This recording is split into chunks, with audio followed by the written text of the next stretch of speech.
다니엘 11장 20절에서 35절입니다.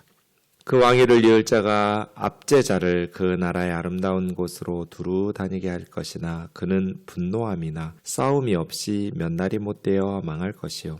또 그 왕위를 이을 자는 한 비천한 사람이라 나라의 영광을 그에게 주지 아니할 것이나 그가 평안한 때를 타서 속임수로 그 나라를 얻을 것이며 넘치는 물 같은 군대가 그에게 넘침으로 말미암아 패할 것이요 동맹한 왕도 그렇게 될 것이며 그와 약조한 후에 그는 거짓을 행하여 올라올 것이요 소수의 백성을 가지고 세력을 얻을 것이며 그가 평안한 때 그 지방 가장 기름진 곳에 들어와서 그 조상들과 그 조상들의 조상이 행하지 못하던 것을 행할 것이요 그는 노력하고 탈취한 재물을 무리에게 흩어주며 계략을 세워 얼마 동안 산성들을 칠 것인데 때가 이르기까지 그리하리라. 그가 그 힘을 떨치며 용기를 다하여 큰 군대를 거느리고 남방왕을 칠 것이요 남방왕도 심히 크고 강한 군대를 거느리고 맞아 싸울 것이나 능히 당하지 못하리니 이는 그들이 계략을 세워 그를 침이니라. 그의 음식을 먹는 자들이 그를 멸하리니 그의 군대가 흩어질 것이요 많은 사람이 엎드러져 죽으리라. 이 두 왕이 마음에 서로 해하고자 하여 한 밥상에 앉았을 때 거짓말을 할 것이라. 일이 형통하지 못하리니 이는 아직 때가 이르지 아니하였으므로 그 일이 이루어지지 아니할 것임이니라. 북방 왕은 많은 재물을 가지고 본국으로 돌아가리니 그는 마음으로 거룩한 언약을 거스르며 자기 마음대로 행하고 본토로 돌아갈 것이며 작정된 기한 그가 다시 나와서 남방에 이를 것이나 이번이 그 전번만 못하리니 이는 기띔의 배들이 이르러 그를 칠 것임이라. 그가 낙심하고 돌아가면서 맺은 거룩한 언약에 분노하였고 자기 땅에 돌아가서는 맺은 거룩한 언약을 배반하는 자들을 살필 것이며 군대는 그 편에 서서 성소 곧 견고한 곳을 더럽히며 매일 드리는 제사를 폐하며 멸망하게 하는 가증한 것을 세울 것이며 그가 또 언약을 배반하고 악행하는 자를 속임수로 타락시킬 것이나 오직 자기의 하나님을 아는 백성은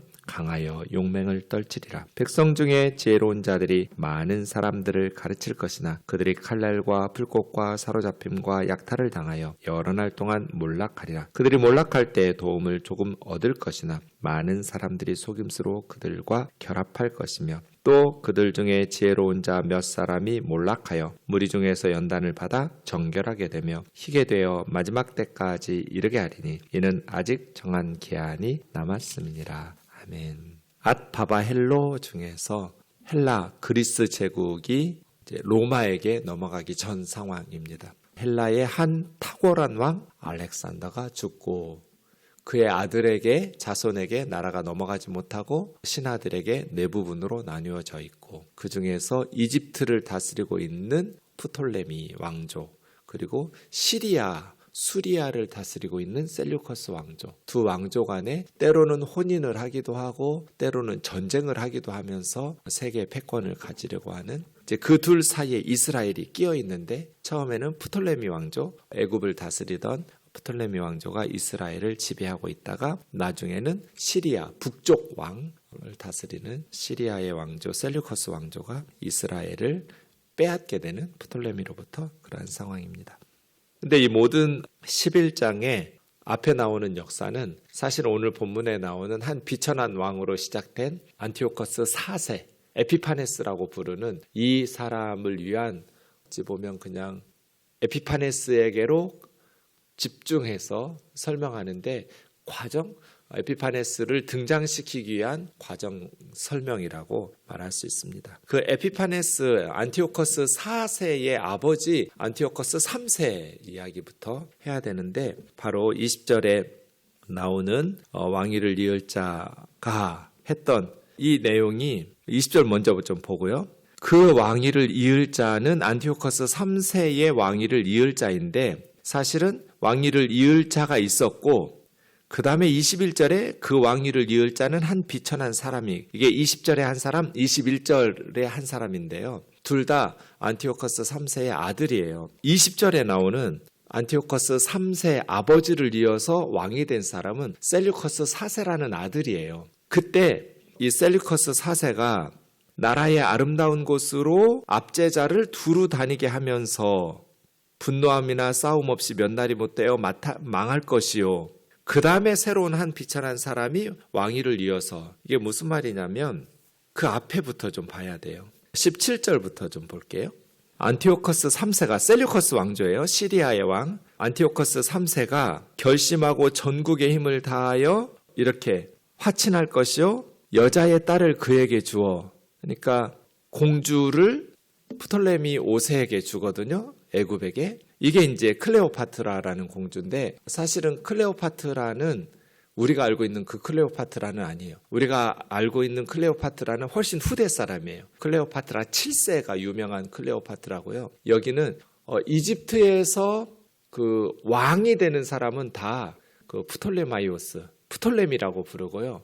여왕이 되는 사람들, 어떤 왕비나 그런 왕권을 가지고 있는 여자는 클레오파트라라고 다 불러요. 그리고 그 클레오파트라 중에 우리가 알고 있는 클레오파트라는 마지막 클레오파트라, 마지막 여왕이어서 이제 그 클레오파트라 죽고 나서는 이집트에는 파라오가 제거돼요. 로마에게 완전히 이렇게 정복되니까요. 여기서 말하는 그 안티오커스 3세의 딸 클레오파트라는 그 전 클레오파트라예요. 그러니까 안티오커스 3세가 클레오파트라라는 딸을 그 남방왕 프톨레미 5세에게 주어요.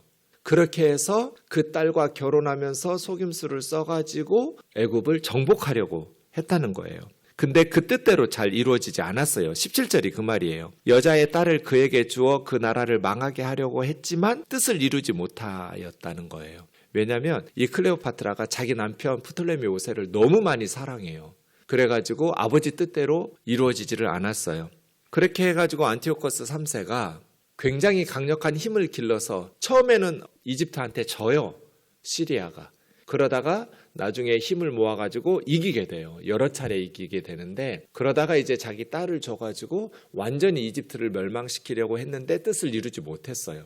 그리고 나서 18절에 그가 얼굴을 바닷가로 돌려. 그럼 뭐예요? 여러분 지도 생각해 보면 바닷가 쪽으로 돌렸다는 건 이제 지중해 쪽으로 돌렸다는 거잖아요. 지중해 쪽으로 돌렸다는 건 그리스 로마 쪽이잖아요. 그래서 그리스와 전쟁을 하는 거예요. 셀류커스 시리아의 왕이 애굽 정복은 실패하고 지중해 쪽으로 바닷가 쪽으로 돌려서 많이 점령, 섬들을 점령하고 하는데 한 장군이 나타나서 그의 정복을 그치게 하고, 이게 이제 스키피오라는 로마 장군이에요. 로마의 스키피오라는 장군이 그리스군과 로마군을 통솔하면서 이 안티오커스 3세를 격파시키는 거예요. 191년이에요, 주전. 그렇게 격파시키고 수치를 그에게로 돌릴 것이요. 그가 드디어 그 얼굴을 돌려 자기 땅 상성들에게로 향할 것이나 거쳐 넘어지고 다시는 보이지 아니하리라. 여러분 보세요. 그러니까 이집트 정복을 안티오커스 3세가 실패하고 얼굴을 바다 쪽으로 돌려서 지중해 쪽으로 돌려서 그리스와 로마를 삼키려고 해서 많은 나라들, 섬들 정복하다가 한 장군, 스키피오 로마 장군에 의해서 패배를 당해요. 전쟁에서 졌어요. 그럼 뭐 해야 돼요? 협정을 맺으면서 이제는 20명의 포로 어떤 귀족으로 왕자들을 볼모로 잡을 그러한 사람도 보내고요. 20명 보내요. 그 20명 중에 하나가 자기 아들 안티오커스 4세예요. 21절에 나오는 한 비천한 사람이라는 것은 그렇게 15년 동안 로마에 그 볼모로 잡혀있는 비참한 신세가 되거든요. 그러는 동안에 안티오커스 3세가 이제 뭐 볼모로만 보내는 것이 아니라 전쟁 배상금을 지불해야 하잖아요. 패배했으니까. 그러다가 이 안티오커스 3세는 자기 땅에 돌아와서 19절에 거쳐 넘어지고 다시는 보이지 않았다, 이 말은 죽었다는 뜻이거든요. 이 막대한 전쟁 배상금을 누구에게 걷겠어요? 시리아 백성들에게 걷어야 되잖아요. 근데 그 액수가 너무나 어마어마하니까 가장 쉽게 배상금을 갚을 수 있는 백성들에게, 그렇지 않아도 전쟁하려고 계속해서 백성들로부터 막대한 세금들을 걷어들였었는데 이제 전쟁에 져버렸으니까 로마에게, 스키피오에게 엄청난 막대한 전쟁 배상금을 지불하려면 더 백성들을 쥐어짜야 하잖아요. 그 원망들이 더 많이 생길 거잖아요. 그런데 가장 쉽게 보물을, 전쟁 배상금 이렇게 갖다 바칠 수 있도록 보물을 약탈할 수 있는 게 신전이잖아요. 시리아의 신전들에 보면 보물들, 귀중한 것들이 많이 받쳐져 있을 거잖아요. 신전 창고에, 보물 창고에. 그 신전의 보물 창고를 약탈하려고 하는 거예요. 그래서 엘리마이스라는 곳에 있던 벨이라는 신전을 약탈할 때 군중들이 완전히 신전을 보호하고 목숨 걸고 지키겠죠. 그 신도들은. 그래서 성난 민중에 의해서 안티오커스 3세가 폭동이 일어나서 제거돼요. 그러니까 전쟁에서 패배해서 전쟁 배상금을 걷어 모으려고 신전들을 약탈하고 있었는데 그 신전들 약탈하던 중 벨의 신전을 약탈하다가 성난 군중에 의해서 안티오커스 3세가 제거되는 거예요. 그게 19절이에요. 거쳐 넘어지고 다시는 보이지 아니하니라. 그럼 안티오커스 3세 황제가 죽었으니까 이제 그의 아들이 왕을 이어야 하잖아요. 그게 셀류커스 4세예요. 이 에피파네스, 안티오커스 4세의 형이에요. 그러니까 동생인 에피파네스는 볼모로 15년 동안 비천한 생활을 로마에 가서 하고요. 그 다음에 형인 셀류커스 4세는 아버지가 갑자기 죽었다고 해서 전쟁 배상금을 지불하지 않아도 되는 건 아니잖아요. 로마에. 그러니까 아들인 셀류커스 4세가 그게 20절이에요. 압제자를 나라의 아름다운 것으로 두루 다니게 하며 이건 이제 돈 뜯어내야 하잖아요. 전쟁 배상금 갚아야 되니까 셀류커스 4세도. 이 압제자가 재무장관이면서 총리 역할을 했던 헬리오도로스라는 사람이에요. 헬리오도로스라는 재무장관을 아름다운 곳으로 두루 다니게 했는데 분노함이나 싸움이 없이 몇 날 못 되어 망했다. 누가요? 셀류커스 4세가. 아버지 안티오커스 3세를 이어서 왕이 됐던 어떻게 됐냐면 이 바로 전국의 아름다운 곳에 다니면서 백성들로부터 세금을 착취해서 걷어들여서 모으러 다녔던 재무장관 역할 그러면서도 총리 역할을 했던 헬리오도로스라는 사람이 쿠데타를 일으켜요. 그래서 셀류커스 4세가 제거돼요. 그때가 언제냐면 이 안티오커스 4세가 이 헬리오도로스에 의해서 신하에 의해서 자기 형 셀류커스 4세가 제거되었다는 소식을 15년의 볼모 생활을 끝내고 다시 수리아의 수도 안디옥으로 돌아오던 중에 들어요. 쿠데타가 일어났다는 소식을. 그래서 15년 동안의 볼모 생활, 그러한 망명 생활을 마치고 돌아오는 길에 자기 재무장관이었던 헬리오도로스에 의해서 형 셀류커스 4세가 암살당했다라는 소식을 로마에서 오던 중 아테네에서 듣고 그럼 어떻게 해요? 자기가 안디옥으로 돌아오면 자기도 제거되겠죠. 쿠데타가 성공해서 헬리오도로스가 자기 형을 죽였으면 그냥 고대로 돌아가면 안티오커스 4세에게 헬리오도로스가 당신이 이제부터 왕입니다. 왕자님 그럴 리가 없잖아요. 자기부터 제거될 거잖아요. 그래서 아테네에서 셀류커스 4세가 죽었다는 소식을 듣고 자기 조카와 함께 힘을 합세해서 세력을 규합해서 헬리오도로스를 몰아내고 헬리오도로스를 죽이고 조카를 도와서 그 형의 아들이에요. 셀류커스 4세의 아들 조카를 도와서 한 5년 동안 이렇게 도와요. 조카를 왕으로 세우고 그런데 조카가 갑자기 죽어요. 그래서 이유는 알려지지 않았어요. 형의 아들이 왕으로 되었었는데 죽어서 그 다음부터는 이제 안티오커스 4세가 왕이 되어서 통치하고 있는 거예요. 그 사람이 21절에 나오는 한 비천한 사람이라 나라의 영광을 그에게 주지 아니할 것이나 그가 평안한 때를 타서 속임수로 그 나라를 얻을 것이며 사실은 왕이 될 자격이 없는 사람이에요. 형의 아들이 있었으니까요. 셀류커스 4세 아들 안티오커스 5세가 있었어요. 그런데 왕이 될 자격이 없는 사람인데 거짓말과 권모술수를 써서 왕이 되는 거예요. 22절 넘치는 물 같은 군대가 그에게 넘침으로 말미암아 홍수와 같이 군대도 그에게 와서 패배를 당하는 거예요. 넘치는 물 같은 군대가 왔지만 패할 것이요. 동맹한 왕들도 패배해요. 처음에는 동맹을 맺고 이렇게 잘 해보자 하고 하는데 이 안티오커스 4세는 너무나 거짓말과 권모술수에 능한 사람이어서 동맹을 맺은 사람들도 패하게 되고 그와 약조한 후에 그는 거짓으로 행하여 올라올 것이요. 그렇게 해서 점점 승승장구하면서 소수의 백성을 가지고도 세력을 얻을 것이며 소수의 백성들을 가지고 점점 안티오커스 4세는 권력을 강하게 되고 평안한 때 그 지방 가장 기름진 곳에 들어와서 조상들이나 조상들의 조상이 행하지 못하던 것을 행할 것이요. 노략하고 탈취한 재물을 자기 무리들에게 흩어주면서 계략을 세워서 얼마 동안 산성들을 칠 것인데 때가 이르기까지 하나님께서 정한 기간까지 계속해서 산성들을 치고 정복하면서 승승장구하게 되는 거예요. 안티오커스 4세 얘기예요. 25절 그가 그 힘을 떨치며 용기를 다하여 큰 군대를 거느리고 남방왕을 칠 것이요. 그러니까 안티오코스 4세도 자기 아버지 안티오코스 3세가 한 것처럼 이집트를, 남방왕이니까 애굽이에요, 이집트를 침공하는 거잖아요. 큰 군대를 거느리고 남방왕의 군대를 맞아서 치는데, 남방왕도 힘이 크고 강한 군대를 거느리고 맞아 싸울 것이나 능히 당하지 못하리니 이는 그들이 계략을 세워 칠 것임이니라. 그렇게 이 안티오코스 4세가 나일강 삼각주 지역이라고 하는데요, 큰 군대를 거느리고 애굽을 공격하면서 그렇게 전쟁을 합니다. 근데 애굽 왕이 이 안티오코스 4세를 당해내지 못해요. 애굽도 큰 군대를 거느리고 맞서 싸우는데, 그래서 시리아가 이기게 되죠.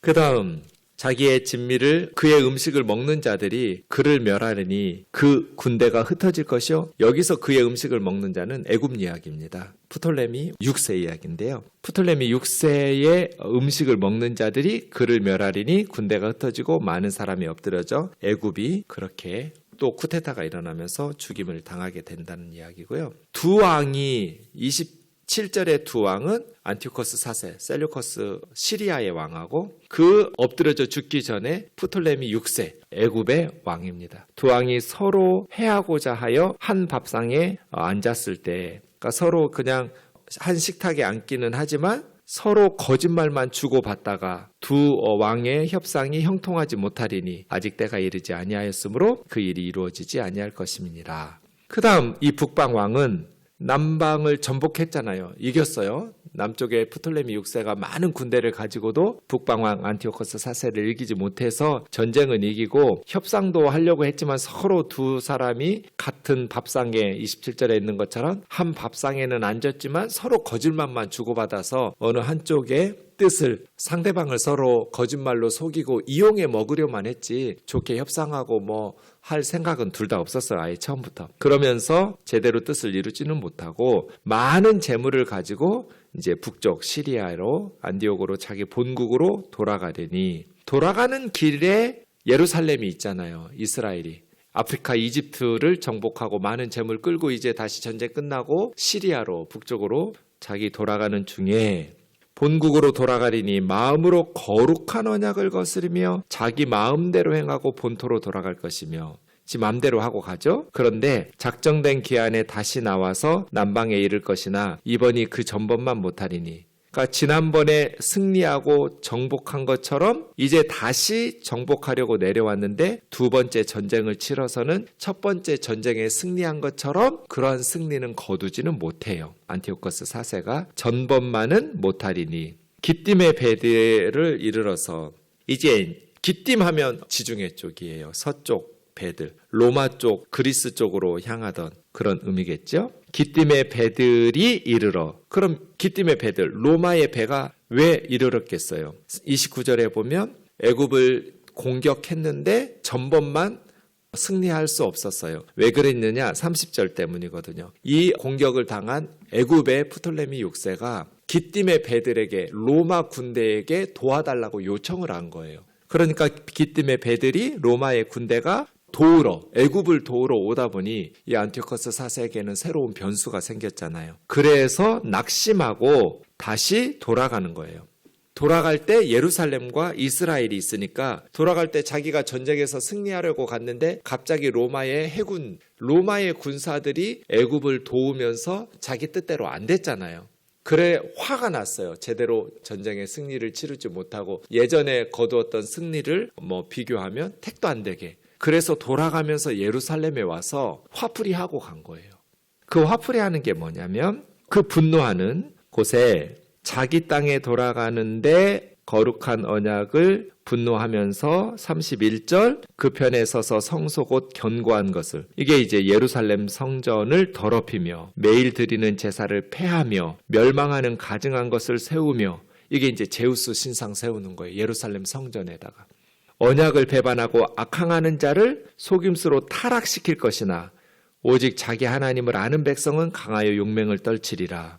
이때 이제 오니아스 3세 대제사장을 제거하고, 그 다음에 이제 오니아스 3세의 아들이, 오니아스 4세가 있었는데 도망가 버려요. 이집트 레온토폴리스라는 도시로. 그래서 예루살렘 성전의 대제사장이 갑자기 죽고, 그럼 아들이 이어서 대제사장직을 이어받아야 되는데 대제사장직이 되어야 될 아들 오니아스 4세는 이집트로 도망가서 거기다가 성전 지어버리고, 야손이라는 동생이 있었어요. 죽은 대제사장의 동생이라도 이렇게 대제사장을 세우려고 했는데, 메네라우스라는 이 사람은 제사장이 아니에요. 베냐민 지파니까요. 원래 제사장은 레위 지파여야 하잖아요. 사독의 가문이어야 되고. 이게 171년이에요. 그러니까 이집트에서 전쟁을 애굽 군대 때문에 자기 뜻대로 이기지 못하고 자기네 나라로 돌아가던 중에 예루살렘에 도착해서 갑자기 대제사장이, 그때 뭐 건강하던 대제사장이 암살을 당했는지 우리는 그렇게 봐요. 그렇게 제거되고 갑자기 죽고, 그 아들은 이집트로 도망가고, 동생이 있었는데 야손보다 이 메네라우스라는 사람이 300달란트 이상을 더 돈을 주면서 이 안티오코스 4세에게 내가 대제사장 되게 해달라고. 그런데 이 메네라우스라는 사람은 베냐민 지파 사람이니까 대제사장이 될 자격이 없는 사람이거든요. 레위 지파도 아니고. 그런데 안티오코스 4세가 당연히 지금 분노한 상태에서 뭐 이스라엘 뭐 하겠어요? 그러니까 당연히 메네라우스에게 대제사장직을 주어서 모세형 아론에서부터 레위 계열의 그 사독의 가문의 대제사장직의 혈통이 이때 끊어져 버리는 거예요. 베냐민 지파는 제사장이 돼서는 안 되는 메네라우스에게 대제사장직이 돈 받고 그렇게 시키는 거예요. 그러면서 안티오코스 4세는 예루살렘 성전에 제우스 신상 세우고 아침 저녁으로 돼지로 제우스 신에게 예루살렘 성전에서 제사 드리고, 그리고 안식일 못 지키게 하고 성경 다 불지르고 태워버리고, 안식일도 못 지키고 유월절, 초막절, 명절들 다 못 지키게 하고 할례 금지시키고, 이런 강력한 정책, 신앙을 억압하는 정책들을 세웁니다. 그게 이제 안티오코스 4세 이야기예요. 31절부터 보면 거룩하고 견고한 성소를 더럽히고 매일 드리던 하나님께 예배하던 아침 저녁으로 상번제 드리는 것 폐하고 멸망에 하게 하는 가증한 것 제우스 신상을 세우고 언약 배반하고 악행하는 자를 속임수로 타락시키면서 이제 자기 편에 그리스화해야 된다고 했던 메네라우스 같은 사람들을 타락시키면서 대제사장 시키고, 오직 자기 하나님을 아는 백성은 거기에 맞서 싸우면서 강하여 용맹을 떨치고 믿음 지키고, 백성 중에 지혜로운 자들이 많은 사람을 가르치지만 칼날과 불꽃과 사로잡힘과 약탈을 당할 것이고, 여러 날 동안 경건하게 살고 지혜롭게 믿음으로 살려고 하는 사람들은 포로가 되고 몰락당하고 대책 없이 순교당하고, 그들이 몰락할 때에 도움을 조금 얻을 것이지만 많은 사람들이 속임수로 그냥 박해 기간 중에 도움 조금 받아요. 그러나 많은 사람들이 속임수로 결합하며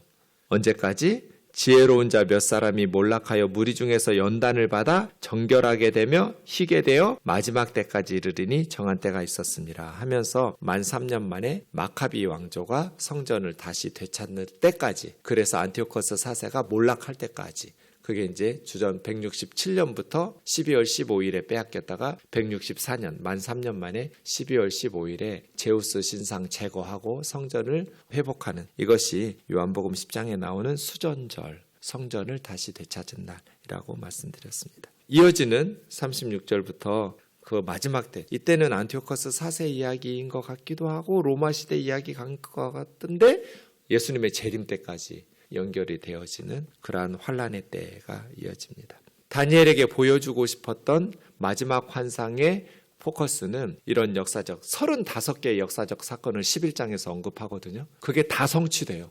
실질적으로 역사 가운데에서 이 35개의 역사적 사건의 예언들이 완전히 성취되고, 그 핵심에는 안티오코스 4세라는 예루살렘 성전 제2성전을, 스룹바벨 성전을 이렇게 초토화시키고 대대적인 엄청난 박해, 이 안티오코스 4세 때 엄청나게 많은 유대인들이 순교당해요. 성경이 다 불태워지고 안식일, 초막절, 할례 모두 다 금지되고 하나님 앞에 예배하는 모든 것들을 금지시키는 이러한 대대적인 박해 가운데, 그러나 하나님을 힘입어서 용맹을 떨치는 믿음의 사람들, 속절없이 죽임을 당하고 제거되고 순교를 당할 때지만 하나님이 정하신 때가 있다. 그 때가 되면 안티오코스 4세는 제거가 될 것이고 하나님의 심판을 받을 터이니 끝까지 믿음을 지켜라 라는 어떤 권면의 말씀들이 이어지게 되는 것입니다. 환난 속에서도 하나님 신뢰해라. 하나님께서 다 정하신 것이고 하나님이 역사의 주인이시다는 것입니다. 이러한 다니엘의 말씀들, 예언들, 환상들을 보면서 우리에게도 동일하게 하나님께서 말씀하시고 이 시대를 분별하면서 우리가 어떻게 믿음으로 끝까지 예수님을 붙잡고 살아가야 할지를 말씀의 지혜와 통찰력을 가지고 살아갈 수 있기를, 교훈을 얻기를 주의 이름으로 축원합니다. 기도하겠습니다. 하나님 아버지, 하나님께서는 다니엘에게 미래의 역사들을 가르쳐 보이시면서 특별히 엄청난 세계의 전쟁들의 제국들의 패권 전쟁 그 사이에서 예루살렘에게 어떤 사건들이 있을지를 보여주시고 그때 대제사장이 제거되고 대제사장직이 더럽혀지고 예루살렘 성전이 강도의 소굴로 변하고 수없이 많은 박해와 어려움 속에 많은 유대인들은 그 헬라 정책에 동조하고 헤롯 땅이 등장하기도 하고 헬라파가 등장하기도 하면서 그 시류에 따라 움직이겠으나 사랑하는 주님, 지혜로운 사람들, 참된 믿음으로 말미암아 하나님 앞에 강하게 된 영적인 군사들은 끝까지 자기의 믿음을 지키노라고 말씀하셨습니다. 우리의 상황들, 한국교회는 속절없이 신사참배에 굴복하는 우상숭배자들로 변질되었고 소수의 그리스도인들만 믿음을 지키며 순교를 당하고 감옥으로 그 고문을 감내냈었습니다. 어떠한 일들이 우리의 역사 가운데 펼쳐진다 할지라도 하나님 앞에서 온전한 믿음, 주님으로부터 강하여지는 바른 믿음으로 끝까지 주님 앞에서 살아내는 믿음의 용사들 되게 하여 주옵소서. 예수님의 이름으로 기도하옵나이다.